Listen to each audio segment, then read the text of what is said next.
Chapter 1. Introduction. In Book 1 of this series we established the theory of motion for dynamical point-like matter. We now want to extend this in Book 2 to include the concept of dynamical field-like matter and force. The role of fields was minimal in Book 1 or non-dynamical. As with the point-particle dynamics, for the field dynamics we have three ways to formulate the behavior. 1. Differential equation. 2. Function variation, on Lagrangian. And 3. Functional variation, on the action. We will see similar limit phenomena as before, but also new phenomena, including I. Inevitable BH singularity formation, the Penrose singularity theorem. 2. FRW universe formation, from homogeneity and isotropy. 3. The BH collapse singularity. And 4. The atomic collapse singularity.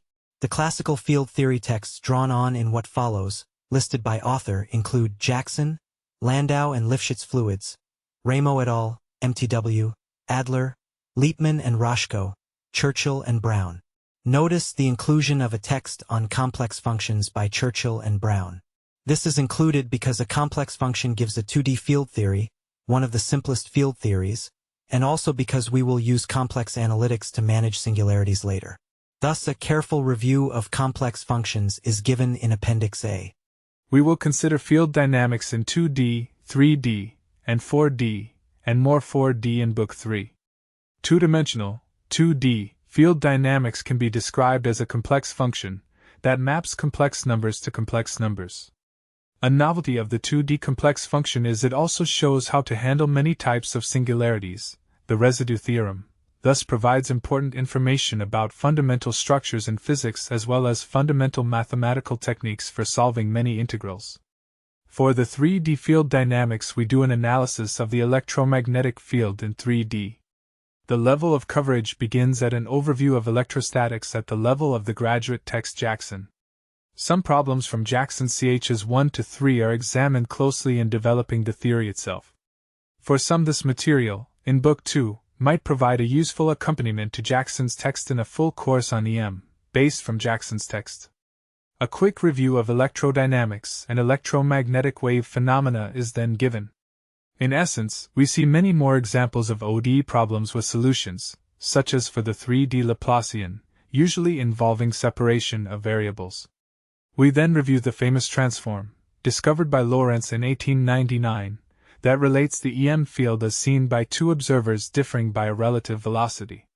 With the existence of this transform, that brings in the time dimension along with the relative velocity, we effectively have a 4D theory. From Lorentz invariance we have, as a point transformation, rotational invariance under SO3 or SU2. If Lorentz invariance is fundamental, then we should see both forms of rotation invariance, one of vector/tensor type from SO3, and one of spinorial type from SU2. This is the case, as gauge fields are vectorial and matter fields are spinorial. From Lorentz invariance as a local invariance we have the Minkowski, flat, spacetime metric, which then generalizes to the Riemannian metric, in general relativity. In this book, number 2 of the series, we mainly cover electromagnetism, where we encounter alpha in a variety of ways. As the strength of the coupling of the photon to the electron or as a single fit parameter in molecular spectra.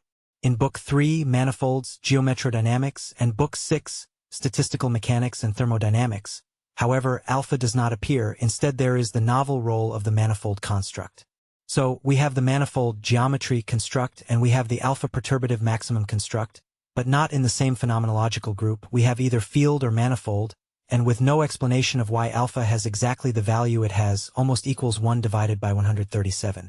Contrast this with C sub infinity equals negative 1.401155189, where the constant can be obtained for a large family of situations in a convergent limit. So we have a process and a general theory to generate the number C sub infinity, but not alpha. In Book 7 we show a possible process for computing alpha that has significant implications. Thus Books 3 and 6 of the series bring forth nothing new in regards to the mystery of alpha, but they do begin to reveal the existence of an underlying manifold/geometry for the systems described. Furthermore, this ubiquitous aspect of geometry that presents itself is often endowed with further structure, such as when considering shifting from real time to complex time, or some other instance of complexification, if not outright analyticity, required of some parameter. In Book 6 we will see some of the most concrete and useful examples of the role of complex structure. Book 2 goes from point-particle Lagrangians with static fields described in Book 1 to dynamical field Lagrangians with point-like matter sources, possibly in a dynamical geometry. To manage this transition with maximal reuse of knowledge gained from Book 1, we first consider the usual chaining of masses with springs. For example, consider two masses joined by a spring, then a line of three masses connected by springs, and so on, to eventually have a line density of masses. A related formulation for a lattice, 2D or 3D, then relates to a 2D or 3D scalar field. Next, we consider that a 2D complex-valued scalar field is a description of a complex function. Differentiability for a complex function leads to the Cauchy-Riemann equations and the 2D Laplace equation. Another implication of the Cauchy-Riemann equations is the equivalence to 2D irrotational flow, curl 0. The important role of complex functions indicated in exploring the concept of field motivates an early section with careful review of complex function properties, and more extensive review, critical also for Book 7, is placed in Appendix A. A complex function representation allows for a powerful mathematical/analytic process to be applied in situations that can be described in a 2D setting, such as 3D when there is an axial symmetry, reducing to being 2D, such as with microwave transmission pipes, or with 2D electrostatics problems or 2D incompressible flow problems. Also note, analysis of a complex scalar field in a 3D setting will reveal charge quantization phenomenon. Many mathematical oddities such as this will appear as we progress. In the 3D case, the echo of quantization as mathematical artifact will, indeed, be the case, but from a deeper mathematical formulation. At 1D we describe a string construct, using Book 1 dynamics of masses with springs. Then at 2D we explore complex functions, where analysis allows solutions for a variety of non-source field problems mentioned above. At 3D we go directly to a full description of the electromagnetic EM field, the core field construct to be described in this book, even more so than the gravitational field, which is mainly covered in Book 3. We will eventually show how the EM field can be recast as a gauge force field, and the nature of other gauge force fields will also be revealed in this process. It's actually quite a jump to start the main field description with the full EM vector field description. But in some sense this is what happened historically, when the excellent observations of Faraday were directly lifted into a concise mathematical formulation by Maxwell. Interestingly, Maxwell's equations in vector calculus form are commonly known, sometimes even worn and printed on the t-shirts of students, but Maxwell's quaternionic formulation is not so well known. What the vector calculus and quaternionic formulations both try to address is an oddity of EM interactions, the strange appearance of the cross product, allowing forces orthogonal to the line to the source. In Book 1 we established Newton's 3RD law of action equals reaction in the strong form, where the forces were directly on the line between the interacting particles. For EM, what Faraday observed was force action that was in a direction not parallel to the line connecting the interacting particles, but perpendicular to that line.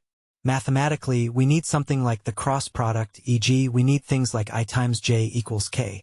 It turns out that, in 3D, the cross product is like working with multiplication of pure imaginary quaternions. But this implies a historical chronology where we had cross product first, then quaternions, but this is not the case. In fact, this was the problem. The only math language available to Maxwell to describe his equations initially involved quaternionic multiplication properties. Whether included in the math in a verbal form or in a more mathematically rigorous form, the quaternionic references were very off-putting to his contemporaries of the time, such as Gibbs, another genius who promptly invented vector calculus and the cross product, to have a more friendly mathematical system. Given the nice mathematical properties of vector calculus, this has become the main way to represent EM. Notice, however, that the quaternion-based formulation is more succinct in the sense that the representation of the fields and the field interactions is entirely done in the form of quaternions and quaternion products, multiplications. The quaternionic form provides the first hint of a possible universal mathematical representation in terms of hypercomplex numbers and their multiplications. See Book 7. It has been known since 1974, for example, that multiplication of octonions provides a possible presentation for the strong force, since it has the necessary SU3 group structure emerging as a subgroup of its automorphism group G2. This is explored further in Book 7. The appearance of the cross product, thus, is a possible indicator of a deeper hypercomplex, Cayley algebra representation, and it appears not only in force fields via Maxwell's equations, but also the forces on charged matter via the Lorentz force relation. Maxwell's equations are invariant under Lorentz transformations and describe the speed of EM propagation that we denote as c. If we merely extend this invariance to the other forces with cross product, in particular the Lorentz force, we effectively arrive at invariance of all matter and radiation dynamics under Lorentz transformation, e.g. Einstein's special theory of relativity. Special relativity introduces the concept of four-vector and a flat spacetime or Minkowski space, which then begs the question of what about curved spacetime. From a locally flat special relativity SR geometry, we will then generalize to a global general relativity GR geometric description in Book 3. A description of the EM field as a gauge field is explored once the basic EM field is understood, by exploring numerous examples. We will find that the EM field can be associated with a fiber bundle on space that is U1, equivalent to each point in 3D space having a U1 phase factor. Group theory notation, such as U1, is explained in detail in Book 5. It is found that the standard model of particle physics has forces described by a gauge field with vibration by the product group U1, XSU2, LXSU3, with particles indicated by that group structure 3 times over, e.g., with 3 copies or generations. The U1, XSU2, LXSU3 gauge theory is renormalizable, which allows a complete theory for matter and gauge fields to be given by the time we reach Book 5 on quantum field theory. GR, on the other hand, doesn't work in this regard. Although GR admits a gauge field formulation, it is not one that is renormalizable. This is the first irrefutable example about how physical fields and physical geometry are two different beasts entirely. This partly motivates the separation of Books 2 and 3. In Book 3 we will also show the various types of positive energy conditions that are placed on the geometric manifold once a non-trivial spinor field is posited to exist on the manifold. Such conditions do not exist for the renormalizable classical fields that are the focus of this book. The positive energy theorem is the second example of how matter fields are different, without constraint, while geometric fields have the positive energy constraint. We will find that field descriptions with invariances lead to conservation laws, which lead to gauge field dynamics. Matter fields are described with and without relativistic effect. Note that matter or fluid flow can already be complicated in 1D, even when non-relativistic, due to nonlinear interactions allowing for shockwaves, etc. See Chapter 3 for further details. In this book, a number of specific EM problems are considered at the outset, such that the importance of separation of variables for tractable solutions becomes apparent, as well as the often critical role of boundary conditions in determining solutions. Many of the exercise problems are drawn from preliminary exams, qualifying exams, given to physics PhD students, typically exams required before advancing to PhD candidacy. GR problems in this book and Book 3 are used to show that Einstein's GR is indicated for a number of reasons, both theoretical and experimental. As with EM, a number of GR problems are considered. The problems are either dominated by I, the observation of an observer on a trajectory, or 2, the study of the overall spacetime, universe dynamics, sometimes with non-trivial spacetime surface contributions to the geometrodynamics. When we apply EM to describe unbound free particle motion or scattering, we get results in exact agreement with theory. When we try to apply EM to bound systems such as atoms, we get a failure in the theory. The classical EM theory predicts radiative collapse of atoms, and this, fortunately, is not what we see. We will find a temporary fix at the level of quantum mechanics in Book 4, from the old Bohr model to the current Schrödinger/Heisenberg formulation, and a more complete fix in Book 5 at the level of quantum electrodynamics by way of the aforementioned renormalizability. For GR, we have a similar issue, but the collapse is even more severe, leading to a new singularity in the description of the theory. Initially, this singularity was shown to occur in highly symmetric collapse scenarios, so it was surmised that the singularity may not occur in a normal collapse. Work by Penrose, Nobel Prize, eventually showed that the singular outcomes were a general result, and thus general problem requiring resolution. Now to consider fields, beginning with the simplest, in the lowest dimensionality. From the outset we will discover the field concept is part pure math, like complex function mapping, and part is phenomenology, like fluid flow with a specified equation of state.